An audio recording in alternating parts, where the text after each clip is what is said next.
South ఇండియాలోనే biggest sorry store మన Varahi silks మన విజయవాడ ఎంజీ రోడ్ లో డిసెంబర్ 4వ తారీఖున ఘన ప్రారంభం. వీళ్ళు ఇంత మాట్లాడుతున్నారు కదా, జూలై 3న నాకు బ్లడ్ టెస్ట్లు చేశారు, శాంపిల్స్ అఫీషియల్ గా. నేను బయటకు వచ్చాను, నేను చెప్తున్నాను నా శాంపిల్స్ లేవండి, ఈవేళే తీస్తున్నారు వీళ్ళు.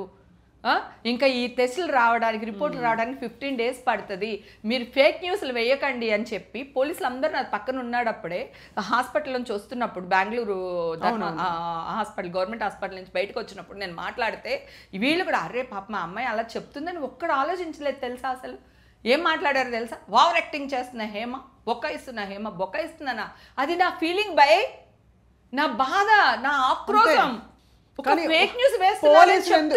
పోలీసులు ఎందుకు బయటకు వచ్చి ఏ విషయం చెప్పలేదు ఫలానా వాళ్ళే? అసలు పోనీ ఫలానా వాళ్ళ సంగతి పక్కన పెడదాం, హేమ చేసేసిందని ఏ పోలీసు వచ్చి చెప్పాడా? చెప్పలేదు. ఏ మీటింగ్ లానే చెప్పారా? చెప్పలేదు. మరి చెప్పనప్పుడు ఎందుకు ఇట్లాగా? ఎఫ్ఐఆర్ లో మీ పేరు చేర్చారా? ఎఫ్ఐఆర్ లో పేరు ఎప్పుడు చేర్చారు కదా? వీళ్ళందరూ న్యూస్ వేసినప్పుడు కదా చేర్చారు. అంటే వీళ్ళ మాటలు నమ్మి పోలీసులు, వీళ్ళ మాటలు నమ్మడం కాదు, సిలవలు పలవలు ఈ అమ్మాయి చేసి ఉంటుందేమో, ఇంత డబ్బు ఎక్కడి నుంచి వచ్చేసింది, కోనికిసుగా గొట్టాలందరూ వచ్చేసి మీడియాలో మాట్లాడటం, అడుక్కునే వాళ్ళని తీసుకొచ్చి ఛానల్లో కూర్చోబెట్టి మాట్లాడించడం, వాళ్ళకి డబ్బులు ఇచ్చి మాట్లాడిపించారు రేటింగ్ల కోసం. సిగ్గులే వీళ్ళకి. ఎందుకు ఎవరైనా కక్ష కట్టారా? కక్ష కాదు, వాళ్ళకి రేటింగ్లు కావాలి, వాళ్ళకి డబ్బు కావాలి. సెలబ్రిటీస్ చిన్నది చేసిన సెలబ్రిటీస్ ని ఇంత లాంగ్ వేస్తారు. వాళ్ళకి అది అలవాటు కదా, వాళ్ళు బతకాలి, వాడి ఫ్యామిలీ బతకాలి, వాడి పిల్ల చదువుకోవాలి, వాడి పెళ్ళం బాగుండాలి, మేము బాగోకూడదు. ఈ క్రమంలో మీరు కొంతమంది మీరు కేసులు పెట్టారు కదా, మిమ్మల్ని డిఫేమ్ చేశారు, బద్నాం చేశారని పెట్టాను నేను. ఇప్పుడు వెళ్తున్నారుగా వాళ్ళు, నేను వాళ్ళకి ఒక ఛాన్స్ కూడా ఇచ్చాను రా బంగారు. నేను ముందు నోటీస్ పంపించాను, నా పర్సనల్ నోటీస్. నా గురించి పిచ్చిగా చెత్తగా మాట్లాడుతున్నారు, మాట్లాడారు. ఇప్పుడు మీరు అది వెనక్కి తీసుకోండి, ఇన్ని రోజులు మీకు ఛాన్స్ ఉంది, ఇది కాకపోతే నేను డిప్రమేషన్కి వేస్తాను అని చెప్పి వాళ్ళకి పంపించాను నోటీసు. వాళ్ళు ఒక అమ్మాయి అయితే సైలెంట్ అయిపోయింది, ఇంకొక అమ్మాయి మాత్రం మాట్లాడింది. నేను ఏంటది, నేను కోర్టుకి వెళ్ళి తెలుసుకుంటా, మీడియా వాళ్ళందరూ అన్నదే కదా నేను అన్నాను. నేనేమన్నాను పర్సనల్గా, మీడియా వాళ్ళు చెప్పింది మీడియా వాళ్ళు రైట్ రాంగ్ నువ్వు ఆలోచించవా? ఇది నీలం రంగు అని చెప్తే మాట్లాడడం కరెక్టా? అదే నేను అంటే అది కరెక్ట్ కాదు కనుక నేను కూడా తిట్టేయడం 2 నిమిషాలు రా, నాకు నోరుంది. నేనేమో శుద్ధ పూసిని, నేను అస్సలు కాదు శుద్ధ పూసిని అని మాట్లాడుతున్నా. నేను శుద్ధ పూసినేనే కాదు, అమ్మోరమ్మ తల్లిని. నేను ఎవ్వరి జోలికి వెళ్ళాను. గ్రామదేవత ఎలా కాపాడుకుంటుందో అలాగే నన్ను నేను కాపాడుకుంటూ నా చుట్టూ ఉన్న వాళ్ళని కాపాడుకోగల శక్తి నాకు ఉంది. కానీ నువ్వు శుద్ధ పూసిని, నేను శుద్ధ పూసిని నీకు చెప్పానా? నాకు వందల కోట్లు ఉందని చెప్పానా నీకు? కోట్లు ఉందని రాసేది నువ్వే, ఎలా వచ్చిందని రాసేది కూడా నువ్వే. మనుషులేనా వీళ్ళు? అసలు వాళ్ళ పెళ్ళం బిడ్డలను పెంచుకోవడానికి, వాళ్ళ అమ్మా నాన్నలు పెంచుకోవడానికి మమ్మల్ని ఏమైనా చేసేస్తారా? అసలు ఆ రైట్ ఎవరిచ్చారు వీళ్ళకి? కానీ నాకు అర్థం కాదు ఏంటంటే అక్క, మీకెందుకు సినిమా ఇండస్ట్రీ అండగా నిలబడలేదు ఆ టైంలో? ఎందుకు నిలబడలేదురా? నిలబడకపోతే నేను బయటకి ఎందుకు వస్తాను? అందరికీ తెలుసు కదా. ఇప్పుడు నా కూతురు ఒక్కతే బెంగళూరు వచ్చి నన్ను తీసుకురాగలుగుతుందా? మొత్తం అందరూ వాళ్ళే కదా ఉన్నారు, నా కూతురుతో ఉన్న వాళ్ళందరూ వాళ్ళే కదా. మరి నాకు తెలియదు కదా, నేను ఒక్కదాన్ని వెళ్ళాను రా. నేను నిజంగా తప్పు చేసి ఉంటే లాయర్ని తీసుకెళ్ళి ఉండేదాన్ని, నా రికమెండేషన్లు పెట్టుకుని ఉండేదాన్ని. నేను తప్పు చేయలేదు, నేను ఎందుకు భయపడాలి? నాకు ఒంట్లో బాగాలేదు నిజంగానే, 3 రోజులు నేను వెళ్ళలేకపోయాను, అదే వాళ్ళకి పంపించాను. తర్వాత 3వ రోజు తర్వాత నేను ఒక్కదాన్ని వెళ్ళాను రా బెంగళూరు. సిసిబికి నేను ఒక్కదాన్ని వెళ్ళాను. వెళ్ళి ఏమడిగారు అక్కడ?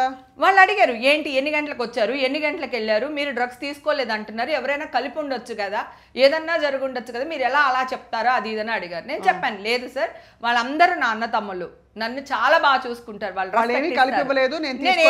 రెండు ఖచ్చితంగా చెప్పాను. బ్లడ్ టెస్ట్ లో కూడా బయటకు వచ్చిందా? అదే నేను చెప్తున్నాను కదా, బ్లడ్ టెస్ట్లు వీళ్ళ దగ్గర లేకుండానే బ్లడ్ టెస్టుల్లో వచ్చేసింది, హేమకి పాజిటివ్ వచ్చిందంటే అప్పుడు మీ అందరి పేర్లు తీసుకుని నా బ్లడ్ నా బాడీలోనే ఉంటుంది కదా, పలానా ఛానల్ వీళ్ళు, పలానా ఛానల్ వీళ్ళు అని చెప్పి రండి అని చెప్పి ఒక వీడియో పెట్టిన తర్వాత అప్పుడు న్యూస్ ఆపేశారు.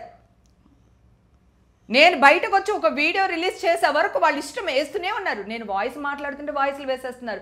నీకు ఒక్కొక్క రోజుకి 500 కాల్, 300 కాల్, 800 కాల్స్ చేసిన ఒక్క నిమిషం అందరు కాల్ చేశారు. వీళ్ళ గురించి మాట్లాడుతున్నారు, వీళ్ళు ఇన్ని కాల్స్ చేశారు కదా. ఇప్పుడు నిజం గెలిచింది కదా, గెలిచినప్పుడు ఒక్కడన్నా కాల్ చేశాడా? ఒక్కడన్నా చేశాడా?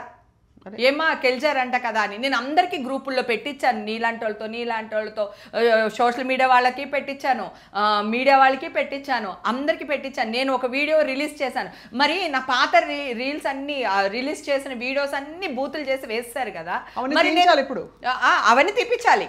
దానికే రిక్వెస్ట్ చేస్తున్నాను నేను. ఇంకా తీపిచ్చాలి, ఖచ్చితంగా తీపిచ్చాలి. దానికోసమే ఫైట్ చేస్తున్నాను, అది తీపిచ్చాలి. తర్వాత ఇప్పుడు అన్ని వీడియోలు బురద చేసి పెట్టారు కదా, మరి నేను మొన్న మా మదర్ చనిపోయి నాకు అఫీషియల్గా ఇది జడ్జిమెంట్ వచ్చినప్పుడు ఒక రీల్ పెట్టాను. ఒక్కడైనా టెలికాస్ట్ చేశాడా? అంటే సమాజానికి మీరు నెగిటివ్నే చూపిస్తారా? సమాజాన్ని మెరుగుపరిచే బాధ్యత మీది. మెరుగైన న్యూస్ని అందించాలి. మీరు ఏం న్యూస్ అందిస్తున్నారు ప్రజలకి? ఇప్పుడు నేను యుద్ధం చేసి నేను గెలిచాను. 1.5 year నేను ఎంత మదన పడ్డానో నాకు తెలుసురా. ఇంట్లో చాలా కష్టం కదా. అమ్మ హెల్త్ పాడైపోయింది కదా, అక్కడి నుంచే కదా మదర్కి 3 ఆపరేషన్లా ఇక్కడ వేసాము. ఫస్ట్ నెక్కి డయాలిసిస్కి ఇది అయిపోయింది 2 నెలల్లో. మళ్ళీ ఇక్కడ తీసి మళ్ళీ ఇక్కడ పిస్లా పెట్టించాం. మళ్ళీ ఇక్కడ ఆపరేషన్ చేసి గ్రాఫ్టింగ్ ఇది నరం కింద నుంచి పైకి గ్రాఫ్టింగ్ చేసి పెట్టారు. మళ్ళీ వారానికి 2 సార్లు 3 సార్లు పాపం ఆవిడ డయాలిసిస్కి వెళ్ళారు.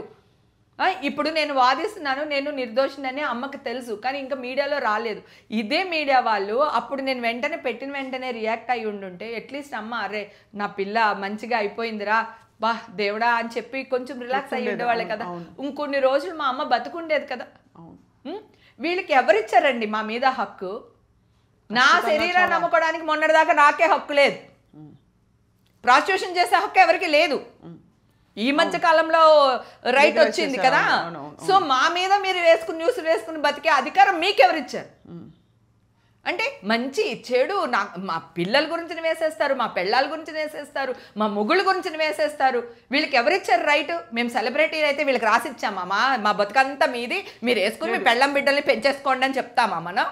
ఇప్పుడు ఇంత ఎమోషన్గా ఫీల్ అవుతున్నాను కదా, చూడు ఎంత ఓవర్ యాక్టింగ్ చేస్తుందో. దీనికి ఇంకా బుద్ధి రాలేదు. ఇట్లా మళ్ళీ ఏంటి మెసేజ్లు వస్తాయి మీ ఇంటర్వ్యూ కింద. ఎవడు చేస్తాడు అనుకుంటున్నావు?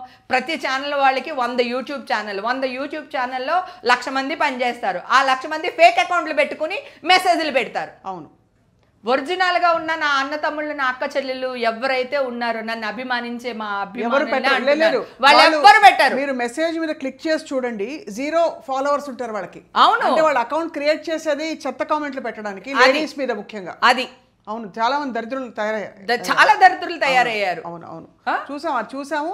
ఇంకా పట్టించుకోకపోవడం బెటర్ అనే ఒక పాయింట్కి వచ్చేస్తారు చాలా మంది. అందుకే ఇప్పుడు కేర్ కూడా చేయట్లేదు. ఇప్పుడు మీడియాలో ఇలా వేశారు, రేపు పొద్దున్న నిజం ఎవరి మీదనే వేస్తే కూడా మీడియా వాళ్ళ రేటింగ్ గురించి చేస్తారా, మీడియా వాళ్ళ న్యూస్లు నమ్మకంటారు. ఇప్పుడు ఎవరు తగ్గిపోయారు? హేమ తగ్గిపోలేదు. ఇక్కడ మీ వాల్యూ పడిపోయింది. ఇక్కడ నా వాల్యూ పడిపోలేదు, మీ వాల్యూ పడిపోయింది.